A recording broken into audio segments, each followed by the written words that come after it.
Antes que nada, vamos a entrar en contexto con respecto a qué es el periodismo. El periodismo es una actividad profesional que consiste en la obtención, investigación, tratamiento y difusión de informaciones y análisis a través de los medios de comunicación social como la prensa, la radio, la televisión, el internet, entre otros. La información que desde un principio se transmitía oralmente pronto halló maneras de ser conservada. Así, a lo largo del tiempo, la humanidad ha encontrado diversos soportes o sustentos físicos para registrar y fijar códigos. Si bien hay autores que encuentran en el uso de papiros o pergaminos el inicio del periodismo, remontándose al antiguo Egipto, Persia o Grecia, nosotros partiremos del siglo XVIII con el nacimiento de la prensa en libertad y del primer periódico de publicación diaria. Inglaterra, la primera nación que dio el paso audaz e innovador de lanzar una publicación de periodicidad diaria, The Daily Courant, periódico que nació el 11 de marzo de 1702 de la mano de su creadora Elizabeth Mayer. De esta forma, The Daily Courant se convirtió en el primer diario auténtico del mundo, que se mantuvo hasta 1735.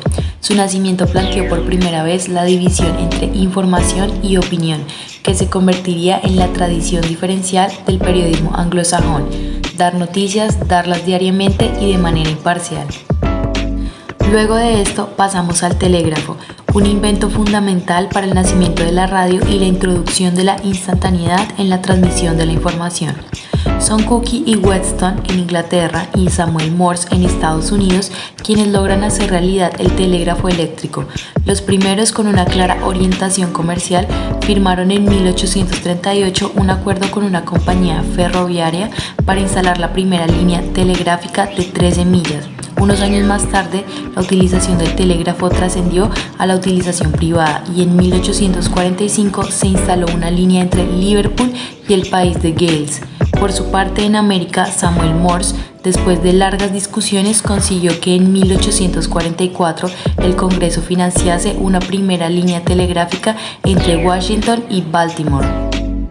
Luego de los avances en telegrafía y 2 siglos después del nacimiento de la prensa, podemos hablar del nacimiento de la radio.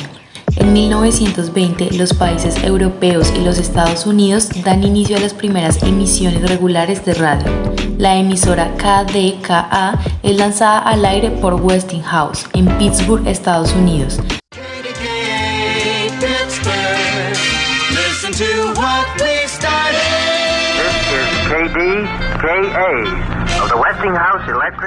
A partir de entonces, en los años sucesivos, el nuevo medio se fue implantando en los diferentes países occidentales, especialmente en Canadá, en el continente europeo y avanzada ya la década en América Latina.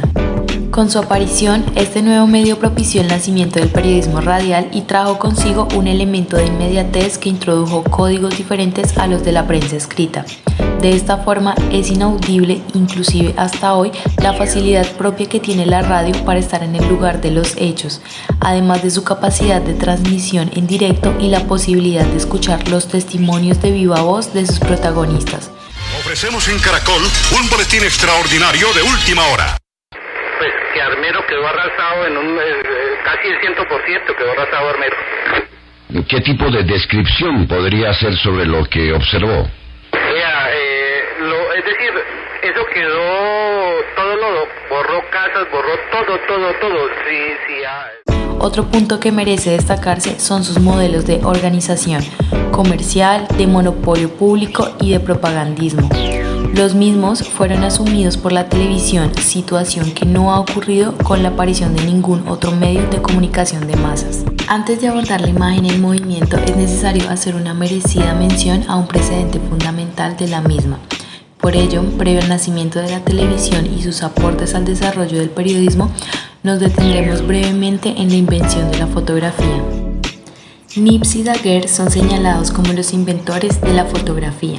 En 1816, el científico francés Niepce, gracias a la acción de la luz a través de una cámara oscura, pone a prueba un procedimiento que llama heliógrafo, con el cual pudo primero reproducir de los dibujos o grabados, para luego descubrir que igualmente podía hacer la copia de vistas del natural. Años más tarde, Daguerre, quien se asocia con Niepce, consigue dar continuidad a la invención, la mejora y la bautiza con su nombre, el daguerrotipo. El nacimiento de la fotografía, entonces, imprime aquella representación fiel de la realidad a través de la imagen, elemento de apoyo fundamental para el periodismo. La fotografía se convertiría así, con el paso del tiempo, en un soporte muy valuado para la transmisión de la información, dando paso al nacimiento del fotoperiodismo y resultando significativo para impulsar géneros como el periodismo deportivo, el periodismo de guerra o el de espectáculo. Ahora bien, teniendo en cuenta esta base, podemos pasar de hablar de una representación de la imagen fija a la representación y difusión de la imagen en movimiento. Lo cierto es que las primeras emisiones experimentales datan de finales de los años 20 y las primeras emisiones regulares de mediados de la década de los 30. Durante esta etapa de primeros intentos, que Juan Gargurevich ubica entre 1915 y 1939, se abren dos líneas de investigación, una mecánica y la otra electrónica. Las empresas promotoras de la radio CBS y NBC en los Estados Unidos, Telefunken en Alemania y Philips en Holanda pasan a trabajar el desarrollo comercial del invento. Según Gargurevich, la expansión mundial de la televisión se da entre los años 1945 y 1960, lo que hace que la radio pase a un segundo plano. En esta etapa se registran varios programas breves de transmisión de noticias, primero experimentales y luego ya sistemáticos. El pueblo se moviliza hacia la Plaza de Mayo, marcha hacia el escenario de los hechos más trascendentales de la historia para estar junto a su conductor y para rendir homenaje a Eva Perón.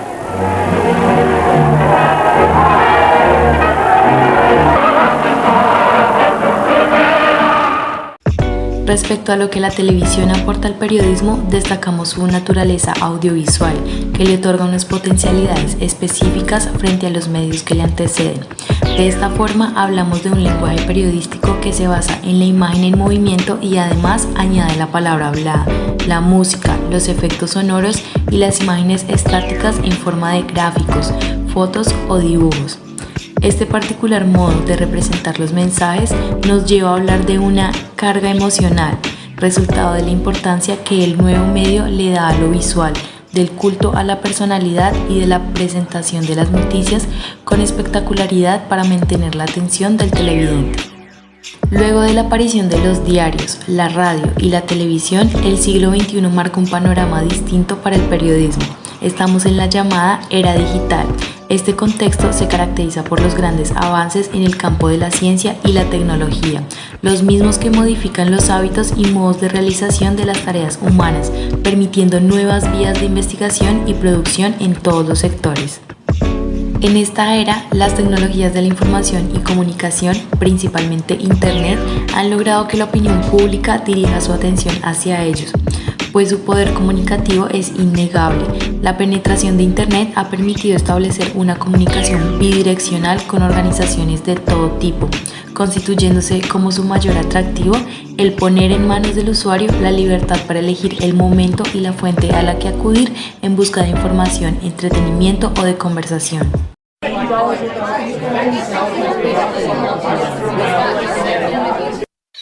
Así como el público ha evolucionado, el periodismo también lo ha hecho, avanzando paralelamente a las nuevas técnicas e invenciones. De esta forma, ha tenido que adaptarse a las demandas actuales para dar acogida a su nueva audiencia, tal como lo señala Caldevilla. El autor detalla que el acceso casi instantáneo a la información, la proliferación de fuentes, la rapidez de comunicación y el uso de Internet, que más allá del ámbito meramente académico o profesional, está presente también en el entorno laboral, ha abierto nuevas ventanas para la profesión que poco a poco van siendo asimiladas por periodistas y audiencias. La principal invención de la era digital, Internet, se puede definir como un canal artificial de información en el que tienen varias herramientas para la comunicación y que abarca la comunicación mediada. Si bien empezó a desarrollarse hace aproximadamente medio siglo, Internet puede considerarse un medio joven, pues no fue hasta mediados de los años 90 que logró alcanzar una masa crítica de usuarios. Internet nos presenta una nueva forma de comunicación, de conocimiento y de socialización de las informaciones, con nuevas y efectivas herramientas para la investigación, información y contacto con la que los periodistas no contaban antes del desarrollo digital. Ahora bien, la mayor innovación que Internet ha traído consigo es su lenguaje, el mismo que la comunicación y específicamente el periodismo ha comenzado a utilizar. Ejemplos de ello son el lenguaje multimedia, la hipertextualidad, la interactividad y la simultaneidad, que hacen que los proyectos periodísticos de la red consigan adherir novedosas formas de presentación y contenido, que en algunos casos resultaban inalcanzables para medios preexistentes como la radio o la televisión. A continuación hablaremos un poco de las características del periodismo. Entre ellas encontramos la veracidad. Los hechos o sucesos deben ser verdaderos y por lo tanto verificables. Como segunda, la objetividad. El periodista no debe verse reflejado en ella mediante la introducción de ninguna opinión o juicio de valor. Como tercera, la claridad. Los hechos deben ser lo más coherentes y autorizados por el entrevistado. Como cuarta, la brevedad. Los hechos deben ser presentados brevemente sin reiteraciones o datos irrelevantes. Y como quinta encontramos la generalidad. La noticia debe ser de interés social y no particular. Para finalizar, podemos decir que una sociedad mejor informada y con capacidad de interpretación y discusión sobre su propia realidad podrá ser parte de la toma de decisiones para obtener bienestar y mejores condiciones de convivencia. Que el periodismo es y seguirá siendo un actor principal en la historia de Colombia no es un secreto, sin embargo, los retos son inmensos.